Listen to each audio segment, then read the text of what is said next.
The NRL is known for big hits, strong men, rooting dogs and bar fights. We are lucky enough to have with us today Andy Ryan. Welcome, Andy. G'day. Andy's job, or part thereof, Andy's actually a well-known actor, but part of his job is to teach the NRL through role play and theatre sports how to get themselves through situations that the average person on the street may not face. Now, Andy, how did you get into this? And talk us through it. So it was a program started by the NRL about 6 years ago, and originally I was just employed as an actor, and I was going through my own sort of life changes, and my relationship grew with the lovely people at the NRL, and I ended up sort of taking over and writing a lot of the scenes and scenarios, and it's lately become quite a great program that we're now taking to different companies and even schools now. Schools? I would imagine you modify it slightly from NRL players to school children. We do.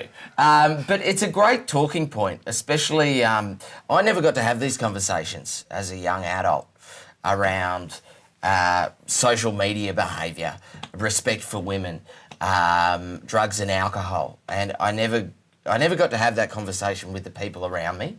It was only after the fact that you sort of knew where everyone stood on those issues. Yeah.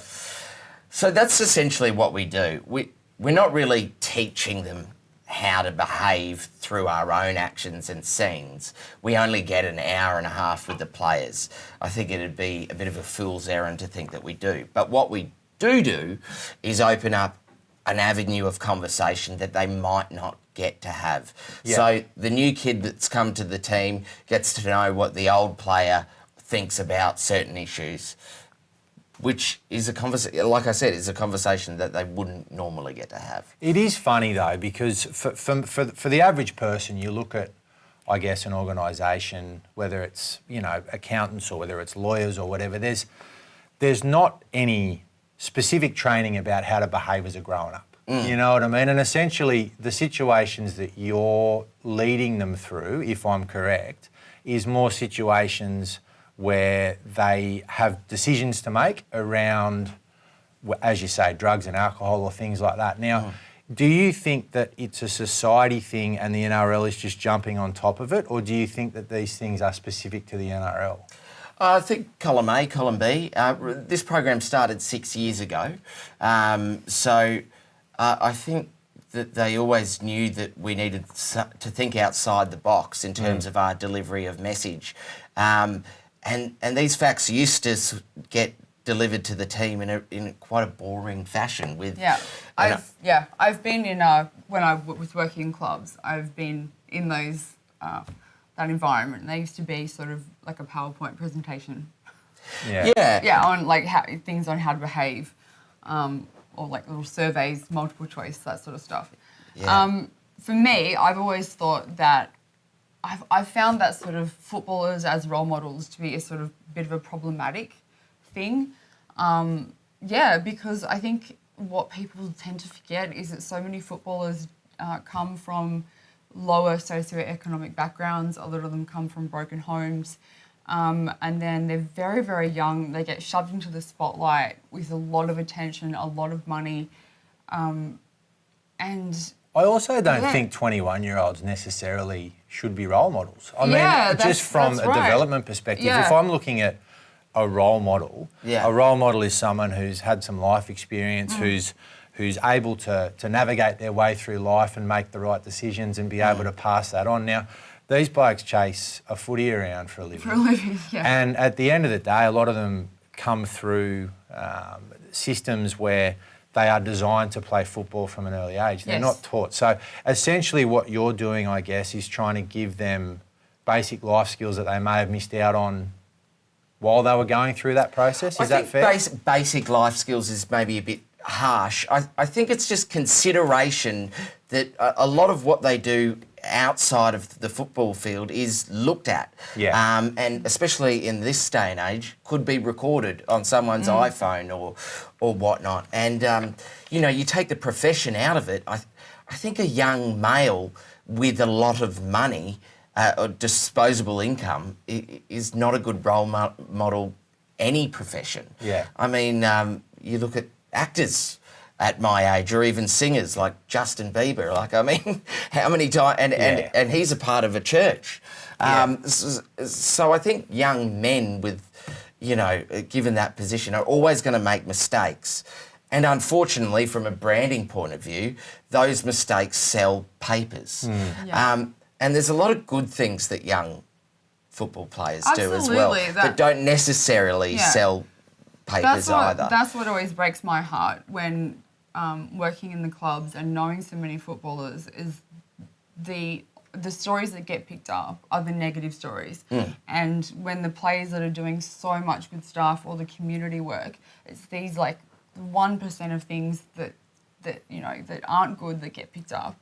And there are, unfortunately, a lot of people and a lot of girls that I know a lot of players that have been catfished, that have been like stalked on Instagram, and like, you know, things that have, like, they've been threatened with extortion and that sort of stuff, and it's a real thing. It really is, and there's people out there to take advantage of these boys because they're young, they've got money, and you know, like, people recording players doing things. But it's real, and that you guys obviously. Has it changed in the 6 years? I mean, you've been doing it for 6 years, you say. Has there been much more of a focus on the social media side of things in the last 6 years? I mean, I'm hopeless with social media, and I'm sure my 10 followers on Instagram will be shattered to know that I don't pay too much attention to it. Yeah.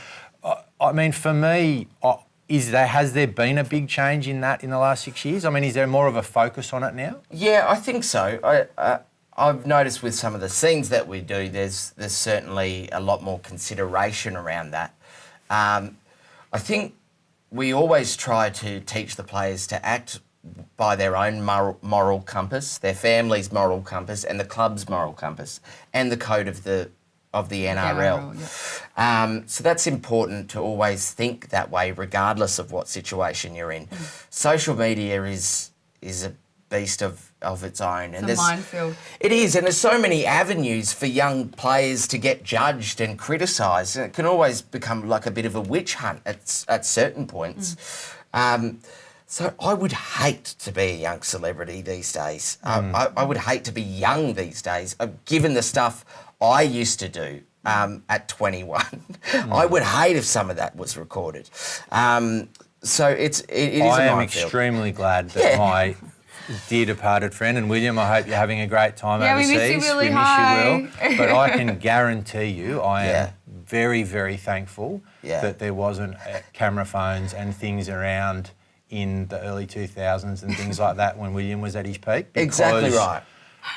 There would be a very different narrative about things that he had done. And I mean, at the end of the day, he did nothing wrong. You know what I mean? But, I mean, he got in trouble for having a wee on the street. Right. You know, because someone took a photo of it. You know, now who hasn't weed on the street? Yeah, right. I haven't. Speak for yourself. But we just threw you under the bus there. But not as better. I think that's the consideration part that we come into, is that you are a role model, and someone will have a phone, and you are a recognisable face. Yeah. So behave accordingly. Yeah. And apart from the NRL trying to be by these players' side at 2 a.m. in the morning, the next best step is to get everyone on the same page.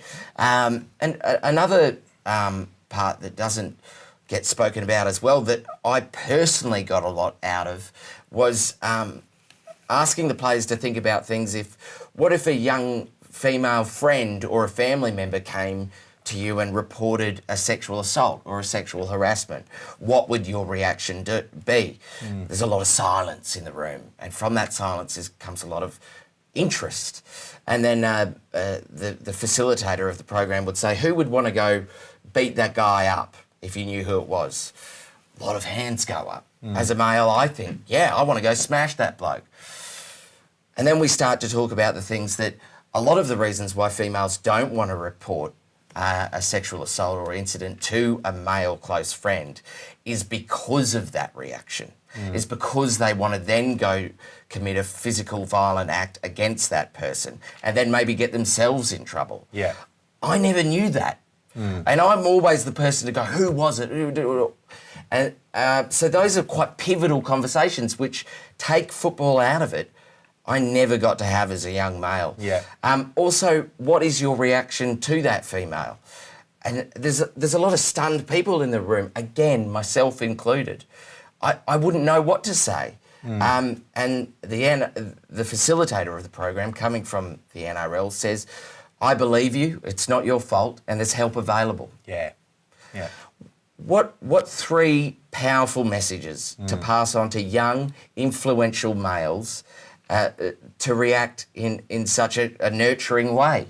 Again, take the rugby league out of it, which is why you guys kind of laughed when we said we're taking this program into schools. But with things like #MeToo on the rise, I think it's a really important conversation to have, especially at the grassroots of a young male's life.